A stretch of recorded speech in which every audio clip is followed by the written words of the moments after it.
Hey guys, what's up? So today's going to be a little bit different of a video. This is a video based on story of my life, and I wanted to share with you a couple of things, and it's going to explain why I'm not always active when I say I'm going to be active, or just in general. So I'm at a weird angle on my camera.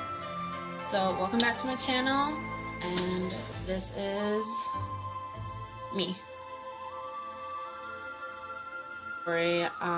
Let's start from day one, but I also want to explain to you how this video is going to go. So this video is going to be me talking in the beginning and at the end, and in between there are going to be certain pictures with captions on them saying what it is and what I'm doing or who this person is. So there are people in my video. I do have permission for the kids that will be shown in here. I do have permission from everybody else that would be shown in here. Most of them are my family and close friends that have been with me through a long time. There's going to be part 2 to this video as well, because this video would be too long for me personally to post if it was just one video, and I want to spread it out through 2, because this one's going to be explaining why and how I am like I am now, and the other one's going to be where I had to build up confidence. So this is confidence part 1. And then there will be confidence part 2 the next day after this video. Please play the background, but whatever. Alright, so beginning. I was born and they all thought I was healthy when I was born, right? But when I was 2, I was passing massive blood. So yeah. We're getting all in details today, guys. All in details. So then, did a whole bunch of testing, did some ones that I still think should be out of practice, but they're not, and that's just my opinion. I do have some. Okay. So, from then, they decided I had ulcerative colitis, which is a form of intestinal disease. It's one of the ones you can get before developing Crohn's. I don't think I have Crohn's. I have to go get tested again because yearly testing. But anyway, so we're in the beginning. They find out I have ulcerative colitis. Then a little later on, so I'm like trying to remember based off of what happened. I was young when all this stuff happened to me. Somewhere along the way, I got liver disease, which the doctors say that comes up from the bowel disease, but honestly, I'm just kind of iffy about everything, because we'll just keep going from this beginning. So, I ended up having that, and it was stage 3 autoimmune hepatitis in my liver. So none of the things that I have you can catch. So everything is just me. And for a long time as a kid, I suffered traumatically from emotional stress. It wasn't necessarily all physical stress, it was emotional stress. Because as a little kid, you're going through all these operations that you don't know why, and you hate that they're happening. You can't eat for a week, and you have to go do this procedure. It's just horrible as a kid to experience. So, and a lot of my childhood was basically I was shut off from the whole entire world. Okay, I did kind of like these summer school programs, and I mean it was fun for the most part, except when I started having stomach issues. The teacher would walk in the bathroom like, why are you taking for so long? Nobody understood really how powerful these diseases can get, especially in a young person's body. So my mom went off on them because there's a whole group of kids behind her. I was like, wow, this is in Kennewick. I live in Kennewick. I live behind Southbridge. I live in the Southbridge area. I live in the Tri-Cities. I'm sorry, but y'all don't know how to take care of your people. So, to be honest. I may or may not end up pooping that out or whatever. But that was my first traumatic experience at a school. My second one would be first grade in Finley. I don't know if this teacher still teaches. Names will not be named, or whatever. So now I'm going to talk about a procedure that I've had quite a bit, and it still lingers in the back of my mind. Like, I get stressed out thinking about it. So if I start stuttering or like getting kind of choking, that's why I still hate these procedures, and I hate it when people joke about them. So this teacher, first grade, okay, so I'm in the back, I'm right next to the chair. And it's kind of like a reading group where everybody's sitting on the floor around the teacher. Okay. So the teacher goes like, okay, so the story today, kids, we're going to be reading a story about one of our own, Jackson. And I'm like, So I kind of look at her because I remember from the day before my grandma started going into details about what I have to do.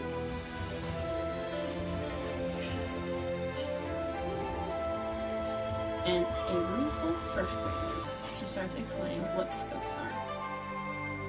Yeah, what colonoscopies are. What in your right mind decided to tell a group of first graders, no, a class full of first graders, naive first graders, to do that? Okay? Everybody looks back at me and says, ew, that's gross. Why are you doing that? I start crying behind the chair and the teacher starts yelling at me, get out from behind the tables, get out. I'm just like, no. She wouldn't let me go home either. I didn't have the courage to tell my mom until years later. I was mortified. I was hurt. I asked my grandma, why did you tell my teacher? Because my grandma was picking me up the next day too. She was just picking me up that week.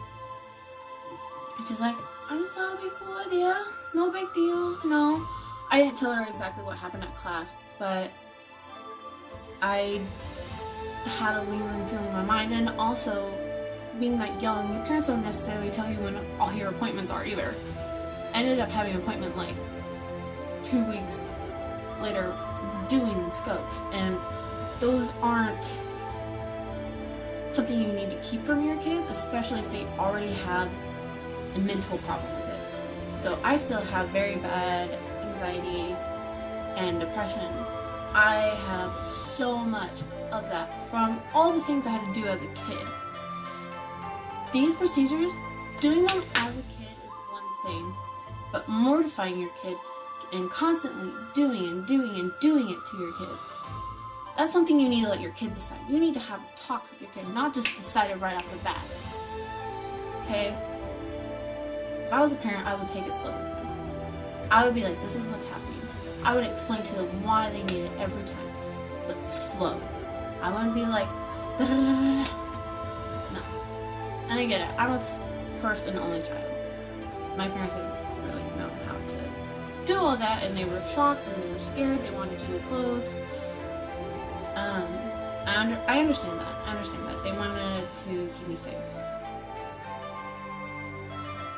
But also experience firsthand what I had to go through as a child. I know if I became a mother, I would know how to handle it just a little bit better. Not necessarily great, but like, you know, I'll understand it. So, back to that first grade moment, I was mortified. It was awful. I think the last procedure I had doing those, well, it's been years, let's just put it that way, it's been years.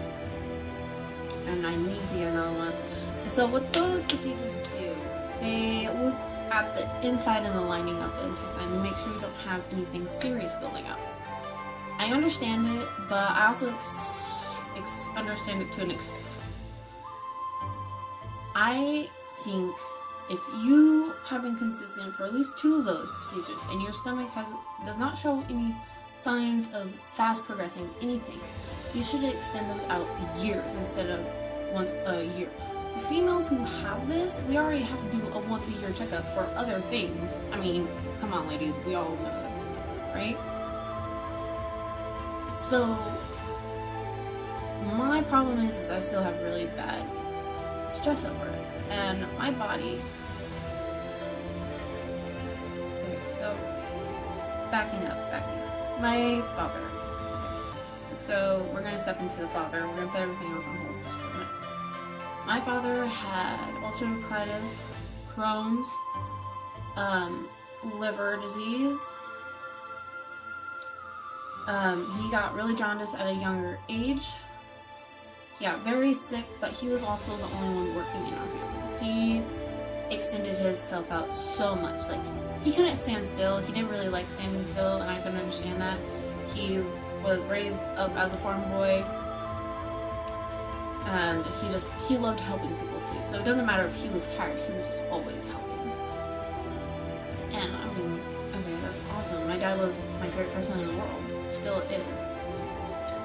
And the reason why I say was is because he did pass about 7 years ago.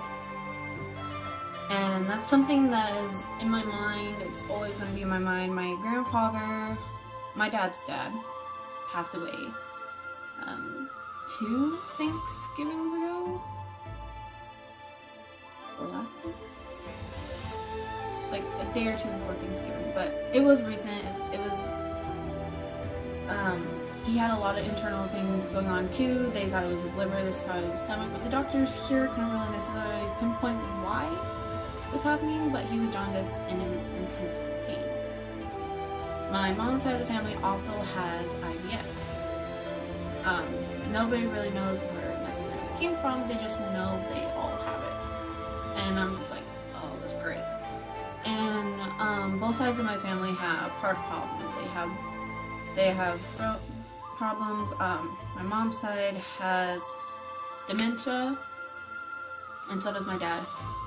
My dad's side has dementia too. So both sides have a lot of contributing factors in health. So this video, the reason why I'm splitting up into 2, because they're both going to go over 20 minutes long. Let's put it that way. The confidence, the second part 2 might be a little bit shorter because it's me being all happy and stuff. So my dad had to do a lot more procedures than I did. My dad had to do reconstructive surgeries because his intestines were just going. Okay. And he had the bag on the side of his stomach. Then they did a J-pouch on the inside of him where they just kind of, so you have the whole body frame and then you have a J-pouch going. So from your esophagus here, like, you know, it's going to wind up somewhere, but, and then out the back it's going to go like a tail kind of. So no bag after that, and it just looked like normal. It was normal self again. But years later they did, or not years later, but they did some sort of liver biopsy where it created an infection. Like, he already probably had the infection and it just made it worse. And that's what eventually kind of took him, because he just got infection after infection after infection. So he did develop a cancerous thing somewhere. But I still think, I don't know if it was his liver or stomach. They said stomach, but my mom and I both think that, like, it could have been either or. But, yeah. And, okay, so that is my father's side. That's my father's. Not his story. That's how sick he was. My father also had a rare form of child cancer in his face when I was born. The same year I was born. That ended up going away after a couple years, I think, or a year after he was diagnosed with that. So, and my dad, growing up as a child, I always saw him with one cheek that was always indented. It never bothered me. And for some people, like, why does your dad look like that? I'm like, look like what? You know? My dad was just always my dad. That's how I grew up seeing his face, so I never really noticed any difference. Sometimes his other side would move too, just nervous or something like that. But whatever. I think in the near future I will do a story baseline on my dad. Not just his health, but like how he was as a person. So my mom also has problems too, but like I'm not gonna address those problems because that's her story, and I think I'm gonna get her YouTube channel and start her one because she likes to cook. So I'm just gonna back myself off of that one. Okay, so we're gonna go back to me. So my problems, I have a lot that are named. So I have Bell's palsy in my face. So this side droops. The side I like, that looks good to me, droops a little bit.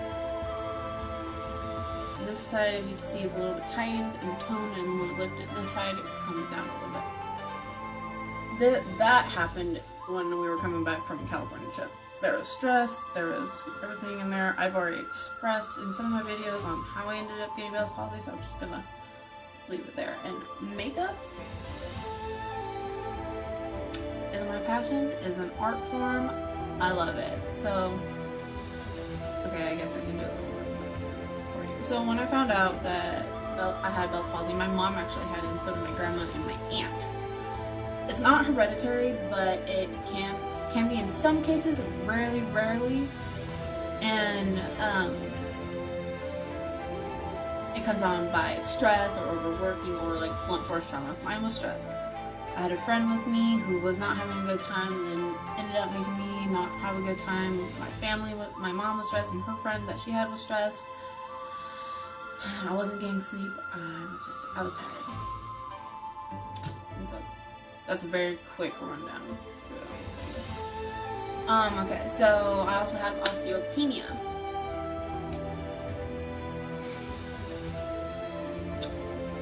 This is another story where I want to punch all my doctors in the faces. Because, okay, I had to be put on prednisone throughout my whole life. Why I still might have baby fat on my skin is because of that pill. That pill is supposed to help inflammation, okay? To an extent. Steroids can stunt your growth. Steroids can hurt your bones. Steroids can cause a whole bunch of problems. And why they prescribed? I don't know. I will never take that again. Okay. First of all, I took it so much, it made me sick. I cannot take it again because I know my body will start wanting to shut down after taking it. I get fatigued. I get very tired. I mean very tired. I got migraines being on that pill when they were supposed to not give me those. Then I find out at one of my doctor's appointments, I have osteopenia, which is a lack of bone density. Some people will be like, no, you just have lack of bone. So some doctors have described it to me, you don't have all 206 bones or whatever many bones you have. But some just say, no, your bones are just smaller. Or your growth plates are just gone. It's all of those, okay? It's all of those. In some cases, it's all of those. The 206 thing, I still have all my bones. By a lack of bone density, my growth has been shortened. I was supposed to be 6'3". I'm not 6'3". I'm 5'7" and 3/4. That's great. I would not put anybody on that pill. Ever.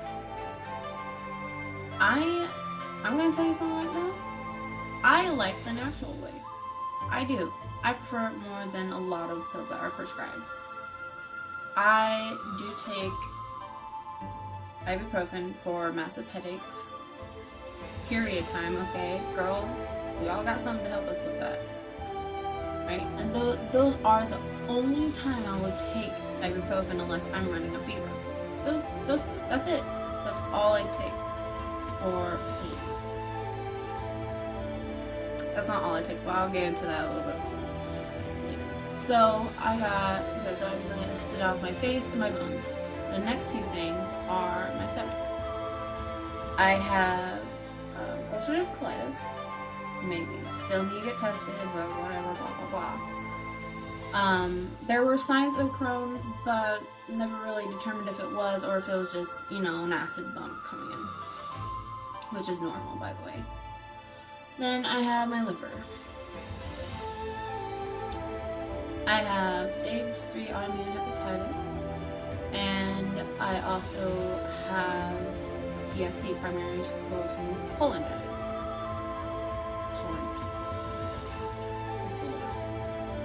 My liver has 1 to 2 things wrong with it. So it has those diseases and something else contributing in there. Now, my doctor in Seattle recently told me he doesn't necessarily think it might be hepatitis, but they don't know until they can do a liver biopsy, which fine, they can do it, whatever. Shoot me in the side with a gun or going through my neck. I don't care. I kind of do, because I hate hospitals. I hate them. Everyone hates them, but us people got a reason to hate them. I know I'm making this video. Oh, hold on. Let's just keep going on the story and then I'll explain that part later. So, there's all those things wrong, and I can get sludge attacks pretty easily. Not as easy as I used to, because I ended up getting my gallbladder taken out. So what your gallbladder is the extra catch on the bottom of your liver. It helps hold things in a little bit longer. So after that being taken out, your digestive tract is a little bit faster, but not by much. And you're also going to feel like you have more intolerances than you did before, which you kind of do. Some greens and leafy things just want to come out faster. I can't do much citrus anymore. I used to love everything citrus, so I was always downing it. The only thing citrus I can really handle is orange juice, a little bit of tomatoes, and lemon or lime juice, but if those two are only cooked in something. I can stand it in some teas, but even still kind of So before the gallbladder was taken out, my allergies for food-wise, are all things dairy, lactose, and dairy intolerance. The same thing, and I don't care if anybody has different opinions. It's the same thing. It works the same way. It comes out the same way. It's painful the same way, okay? I'm also allergic to soy. I can have it in small amounts, so it's an intolerance to dairies and just definitely not work. I am allergic to eggs. They make me bloat. Yeah, see, and I want to say eggs are the most painful other than dairy to digest. And wheat. Now. Oh yeah, wheat happened after the gallbladder came out. So I was having what I thought were major liver attacks, sludge episodes, right? And those were happening within weeks and weeks and weeks of each other instead of months apart like they had been in the past. Oh my god. That was the most painful thing ever. Okay, 2 months of that? No. Doctors did a ultrasound in September. So from September, they found that I had couple tiny gallbladder stones. Alright, so just literally if they were big, they would hurt a little bit more, but mine was just hurting and hurting. I had a few tiny small ones. And then they also said you also had an infection in your gallbladder, so it's a good thing we took it out. I scheduled it, and a week later I had the surgery. So they were just like, take it out.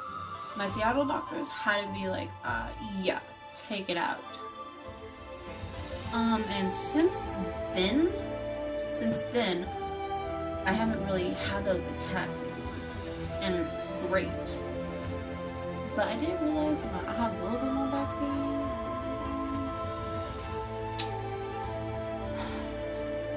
And I normally play softball at least once every year, right? I'm waiting a whole other year before playing.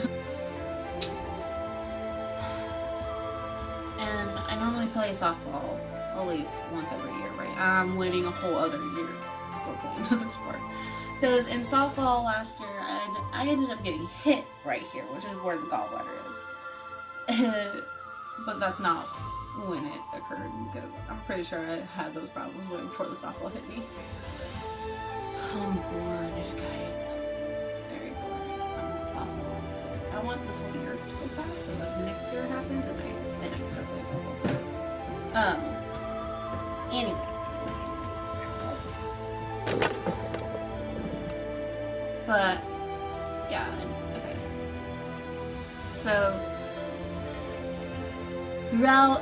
I'm 20, so throughout 18 years of all that, I still have very high anxiety and depression about it. I can shut down immediately and fast too. It doesn't take much to put me in one of those moods where I'm just like, what? I will be binge watching shows and movies on my laptop, my TV, or whatever. I have that plays thing for days. I will not feel like doing anything. But also, growing up, I had a friend that I don't necessarily talk to, but she was very high in fashion and makeup and all that things, and I'm just like, okay, maybe I'll try it. So I didn't really like it, stopped for a while, and just kind of went on with it. And the Bell's palsy thing happened, and I'm like, you know what, I'm gonna start makeup, and then I needed clothes to match my face. That's how it happened in the beginning, and then I realized later on that I wanted to go to school for cosmetology. Not cosmetology, makeup. Makeup only. Cosmetology is hair. If not everybody knows that. Face. Okay, my face. My face is better than my hair, let's be honest. I did my hair myself. Well, amongst for the back parts or bleaching things that I didn't get bleached. But makeup is where I stand. Career-wise, that's what I want to do. It's all I've ever wanted to do after, I want to say, I hit that point in life where I'm like, you know what, 9th grade. I switched all the things I want to do for college and stuff to makeup. Am I certified? No. Too many health problems. I had so much going on. I used to do IV treatments. Oh, which there are a couple of pictures in this video that are going to be like that.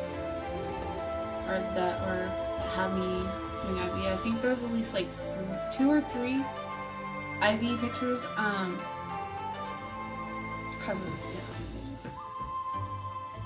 whatever. The next video, I'm also going to be filming this other video, part 2, today as well, but I have to get all those other pictures downloaded. So, yeah, this video is going to be long, guys. We're already at 30 minutes. And the pictures might be a little bit longer, but I think it's okay. So, I want to say it is okay to be yourself as an individual and a person. The next person who jokes around me about scopes is going to get my foot shoved somewhere, and they're not gonna like it. I have held my tongue throughout this whole video because I am a sailor, and I will speak like one. Okay. I'm gonna put that out. But there's just so much to my life that, like, I wish I could get into a time frame just like, it's like, but like, I am also down in weight, which is great. And there's just like, there's a lot, and I am trying to get out more. I am also trying to look for a job. It will be my first job. I'm 20 years old, and being this old and people asking why haven't you had a job before, I'll just show them this video. Just be like, here you go. I am on disability, and it kind of sucks. The government sucks. That's another thing I would do differently. This is up to you. I'm not gonna force you to decide. You can say yes or you can say no. It helps financially, and I'm just like, but it's great for medical support and all that, but I'm not supposed to make over a certain amount a month if I do have a job, if I get a job, and I'm just like, I'm thankful for the people who fought on my behalf for it. I'm at this point in my life where I'm constantly bored and I just want to get out. I'm also, I also don't drive. But I want to start so I can get out of my own way. Just kind of go from there. And I want to travel. I want to travel so bad. My doctor's gonna be like, why are you traveling without surgery first? And I'll be like, cause I want to live my life. Yeah, so, anyway, we are pretty much just waiting till my liver almost completely shuts down before doing a transplant or before putting me on a transplant list, which kind of sucks. But I need the whole liver. The other person will have to be gone or pass away before any of that, unless we can get 2 transplants in one day. And that's not a joke. That's a very serious thing, and it's hard for some people to kind of come to grasp. I know you can live without part of your liver for a while, and your liver is actually the fastest healing organ in your body, other than your skin. And it's cool, but